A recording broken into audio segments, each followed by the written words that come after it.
नमस्कार दोस्तों, startup terms के अगले पार्ट में मैं आप सबका स्वागत करता हूं।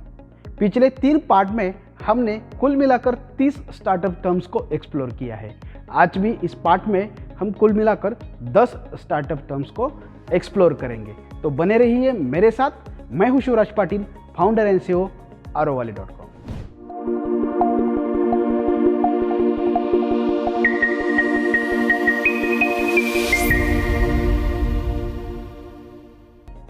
वेंचर कैपिटल फंडिंग का एक बहुत बड़ी संस्था होती है और ये संस्था, ये ऑर्गेनाइजेशन आपके स्टार्टअप में इन्वेस्टमेंट करते हैं और आपको जो कैपिटल की ज़रूरत होती है वो प्रोवाइड करते हैं। ये खाली कैपिटल प्रोवाइड नहीं करते, इसके साथ साथ आपको हैंड होल्डिंग और फुल सपोर्ट भी करते हैं।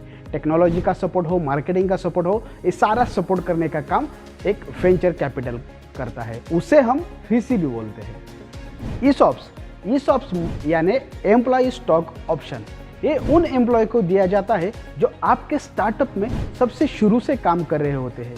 उनको मंथली पेमेंट के साथ साथ कंपनी के कुछ स्टॉक्स भी ऑफर किए जाते हैं ताकि वो एम्प्लॉय, वो टैलेंट लंबे समय तक आपके साथ टिका रहे। वेस्टिंग यानी कि अगर आपके पास ESOPs है, मतलब एम्प्लॉय स्टॉक ऑप्शंस है, और ESOPs मिलने का जो पीरियड होता है उसे वेस्टिंग कहते हैं। बेसिकली इंडिया में यह पीरियड 4 साल का होता है। मतलब कंपनी जो ESOPs आपको ऑफर करती है वो आपको तभी मिलेंगे जब आप कंपनी के साथ 4 साल काम करोगे। नेक्स्ट टर्म है SaaS यानी कि सॉफ्टवेयर एज सर्विस। कोई स्टार्टअप एक डिजिटल सॉफ्टवेयर प्रोडक्ट बनाते हैं और उसे मंथली या ईयरली बेसिस पर सब्सक्रिप्शन पर देते हैं। इससे कस्टमर या कंपनी को जो डेली ऑपरेशन होते हैं वो आसान होते हैं। वाटर जार डिलीवरी इंडस्ट्री में देखें तो एक ऐसा बहुत ही बड़ा एग्जांपल है जिसका नाम है वाटर कार्ड।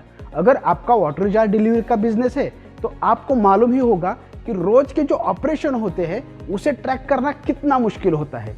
डेली ऑपरेशन में कभी जार मिस भी हो जाते हैं। इसी सारे प्रॉब्लम को सॉल्व किया है वाटर कार्ड ने।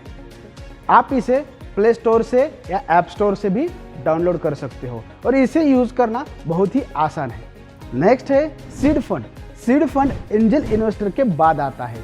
इन्वेस्टर आपकी कंपनी में सीड फंड राउंड में जो पैसा लगा होता है उससे ज़्यादा पैसा लगाते हैं और सीड फंड में आपको थोड़ा सपोर्ट भी मिलता है। Series of funding.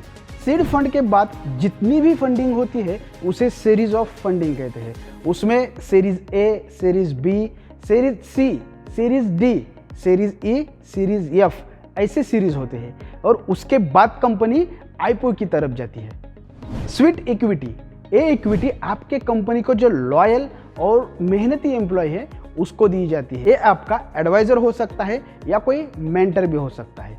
Term sheet, आपके स्टार्टअप में फंड करने से पहले इन्वेस्टर अपना टर्म शीट आपको देता है। इसमें वो सारी चीज़ें लिखी हुई होती है जिससे इन्वेस्टमेंट के बाद इन्वेस्टर का आपकी कंपनी में क्या राइट्स है और आपके क्या राइट्स है, आपका और इन्वेस्टमेंट का आपके कंपनी में क्या रोल रहेगा, ये सारी डिटेल्स इसमें लिखी हुई होती है। ट्रैफिक, ये कोई सड़क का ट्रैफिक नहीं है।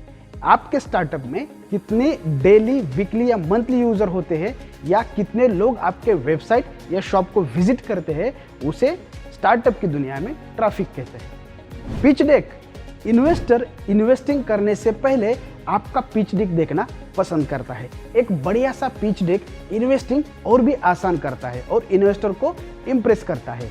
आपने शार्क टैंक इंडिया में देखा होगा कैसे लोग आकर जजेस के सामने बोलते हैं। उसमें वो बताते हैं कि बिजनेस क्या है, वो कैसे कमाते हैं, कितने कस्टमर है, अब तक कितने पैसे कमाए हैं और आगे वो कितने कमा सकते हैं, कितना ग्रो कर सकते हैं। ये सारी बातें इस पिच डेक में इंक्लूड होती है।